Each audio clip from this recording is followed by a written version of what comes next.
ആകാശവാണി. നമസ്കാരം. പ്രാദേശിക വാർത്തകൾ വായിക്കുന്നത് സുധിൻ സൈനുദ്ദീൻ.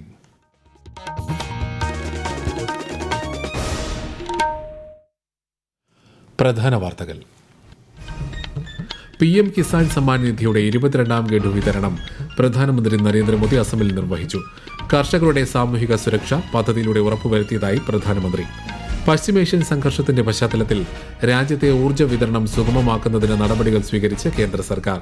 LPG ഉൽപാദനം 30% വർദ്ധിപ്പിച്ചതായി പെട്രോളിയം പ്രകൃതിവാതക മന്ത്രാലയം.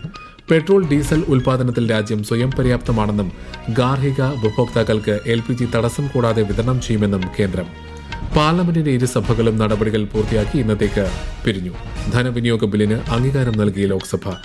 നിയമസഭാ തെരഞ്ഞെടുപ്പിൽ സംസ്ഥാനത്ത് 85%-ലേറെ പോളിംഗ് ഉറപ്പാക്കുകയാണ് ലക്ഷ്യമെന്ന് മുഖ്യ തെരഞ്ഞെടുപ്പ് ഓഫീസർ രത്തൻ യു ഖേൽക്കർ. ISL-ൽ നാളെ കേരള ബ്ലാസ്റ്റേഴ്സ് ഈസ്റ്റ് ബംഗാൾ പോരാട്ടം. വാർത്തകൾ വിശദമായി. PM കിസാൻ സമ്മാൻ നിധിയുടെ 22ാം ഗഡു വിതരണം പ്രധാനമന്ത്രി നരേന്ദ്രമോദി അസമിൽ അല്പസമയം മുൻപ് നിർവഹിച്ചു. 9,32,00,000-ലധികം കർഷകരുടെ ബാങ്ക് അക്കൌണ്ടുകളിലേക്ക് 18,640 കോടി രൂപയാണ് ഇതിലൂടെ കൈമാറിയത്. കർഷകരുടെ സാമൂഹിക സുരക്ഷ ഉറപ്പുവരുത്തുന്നതിനായാണ് കിസാൻ സമ്മാൻ നിധി രാജ്യത്ത് നടപ്പാക്കുന്നതെന്ന് പ്രധാനമന്ത്രി ചടങ്ങിൽ പറഞ്ഞു. आज ऐसे करोड़ों किसानों के खाते में अब तक 4.25 लाख करोड़ रुपए से अधिक पैसे जमा हो चुका है.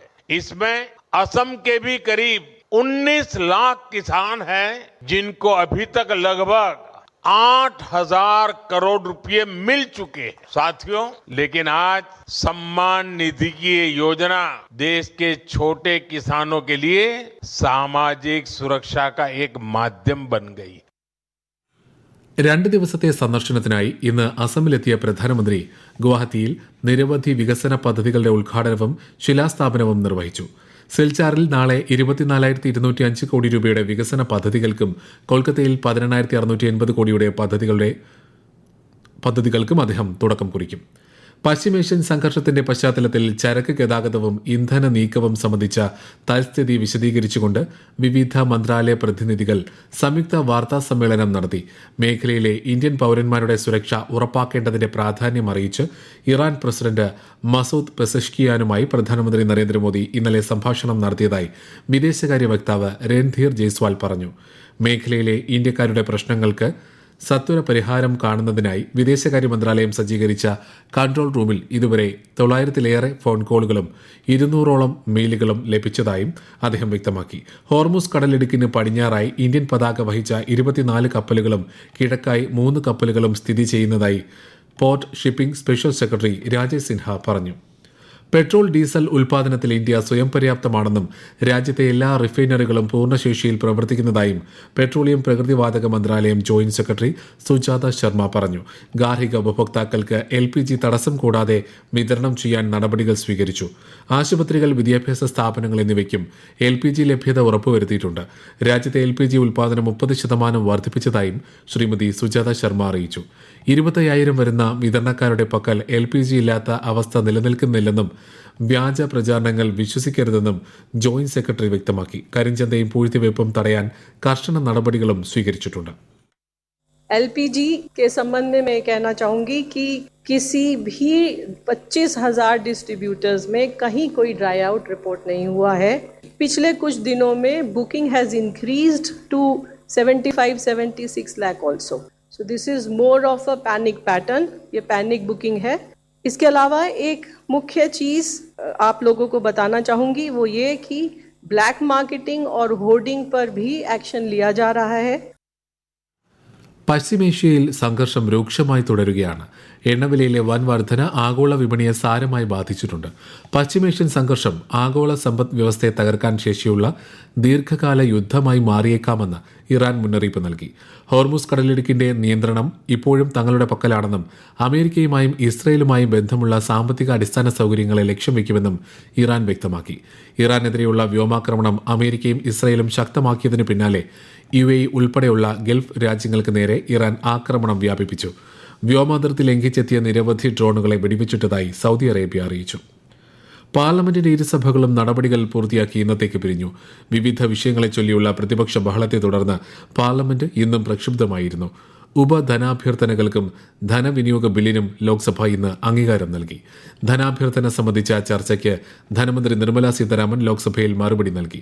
2,81,000 രൂപയുടെ ഉപധനാഭ്യർത്ഥനകളാണ് പാർലമെന്റിന്റെ പരിഗണനയിൽ വന്നത്.